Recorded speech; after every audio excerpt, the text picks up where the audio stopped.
네, 안녕하세요. JB입니다. 멤버십 회원이신 호포 꿀쟁이님이 소중한 슈퍼땡스 후원을 보내주셨는데요. 정말 감사드리고요. 앞으로도 많은 도움 받으실 수 있게 최선을 다하겠습니다. 네, 그럼 오늘 영상에서는 이번 주에 우리가 참고하고 있으면 좋을 사항들에 대해 요일별로 정리하고 저의 개인적인 예측까지 덧붙여가며 이야기해보도록 하겠습니다. 그리고 멤버십 회원분들께 한 가지 공지사항 미리 전해드리자면요. 저는 오늘 밤 11시에서 11시 20분 사이에 멤버십 게시물을 올릴 생각이니까요. 평소 저의 실시간 시황 분석과 매수 매도를 참고하고 계신 멤버십 회원분들은 해당 시간에 멤버십 커뮤니티 게시판을 잘 확인해 주시면 좋을 것 같습니다. 네, 그럼 본격적으로 오늘 영상 시작하겠습니다. 일단 월요일입니다. 오늘은 시장에서 주목할 만한 경제지표 발표는 딱히 없는 날입니다. 굳이 뽑자면 뉴욕 연은에서 발표하는 기대 인플레이션이 있는데요. 시장에 끼치는 영향은 미미할 것 같고요. 또 중국에서 신규 대출 수치가 나옵니다. 이건 많이 나올수록 중국 증시에는 좋게 작용할 확률이 높다고 보시면 됩니다. 아무튼 오늘은 그냥 지난주 후반부터 좋게 회복하기 시작한 시장의 분위기가 잘 이어질 수 있을지 시장의 심리를 파악하는 용도로 쓰시면 좋을 것 같습니다. 네, 그리고 화요일입니다. 화요일부터 슬슬 시장이 달아오를 것 같다는 생각이 드는데요.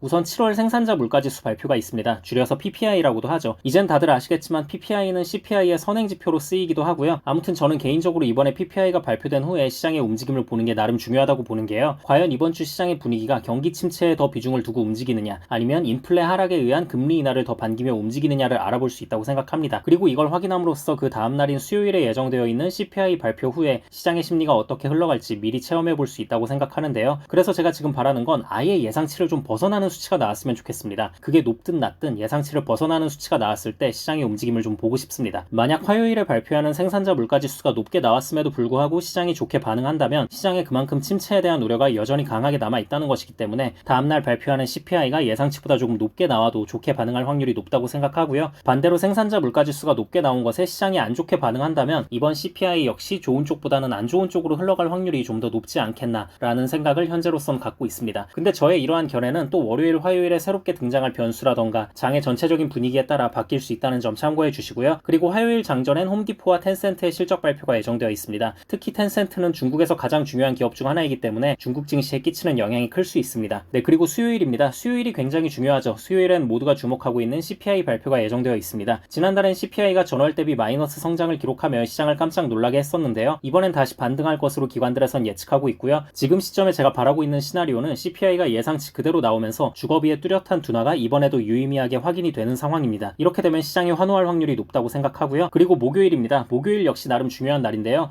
미국과 중국 모두 소매 판매와 산업 생산 수치 발표가 예정되어 있습니다. 전날 발표하는 CPI가 예상치를 너무 크게 상회해버린다면 소매 판매 수치가 약하게 나오는 것에 시장이 좋게 반응을 할 것이고 CPI가 적당히 예상 범위 내에서 발표가 된다면 소매 판매가 높게 나오는 것에 시장이 좋게 반응할 것 같은데요. 자, 근데 이제 제 개인적인 생각을 좀 말씀드리자면 저는 이번 7월 소매 판매가 예상치보다 안 좋게 나올 가능성도 좀 충분히 있다고 보는 게요. 이번 고용지표에서도 허리케인 베릴이 영향을 끼쳤다는 게 어느 정도 입증이 됐잖아요. 그렇기 때문에 소매 판매에도 영향을 끼쳤을 확률이 꽤 높다고 보거든요. 근데 뭐 이런 생각을 저만 하고 있는 건 아닐 것이기 때문에 시장의 분위기가 괜찮다면 이 부분을 핑계거리로 들이밀면서 정상 참작해줄 수도 있고요. 그게 아니라 그냥 주간 내내 안 좋은 분위기가 이어진다면 핑계 따윈 용납하지 않는다면서 그냥 안 좋은 분위기를 계속 이어갈 수도 있겠죠. 아무튼 이 부분에 초점을 맞춰서 목요일 시장을 바라보면 좋지 않을까 싶습니다. 그리고 주요 기업 실적 발표로는 장전에 월마트와 진둥닷컴, 알리바바가 예정되어 있고 장후에는 어플라이드 머티리얼즈가 예정되어 있습니다. 그리고 금요일입니다. 금요일에는 미시간대에서 발표하는 기대 인플레이션 수치와 소비자 심리지수 발표가 예정되어 있고요. 특이사항으로는 옵션 만기일이기 때문에 이로 인한 변동성도 있을 수 있다는 점 참고하고 계시면 좋을 것 같습니다. 네, 그럼 이 정도 알고 계시면 이번 주 나스닥 증시의 움직임을 해석하는 데 도움이 되실 것 같고요. 저는 영상 초반에 말씀드렸다시피 오늘 밤에 멤버십 게시물을 11시에서 11시 20분 사이에 올리도록 할 테니까요. 평소 저의 실시간 시황 분석과 매수 매도를 참고하고 계신 멤버십 회원분들은 해당 시간에 멤버십 커뮤니티 게시판을 잘 확인해 주시면 좋을 것 같습니다. 그럼 구독자분들 모두 좋은 하루 보내시고요. 멤버십 회원분들은 오늘 밤에 미국장 시작하면 그때 또 다시 뵙겠습니다. 감사합니다.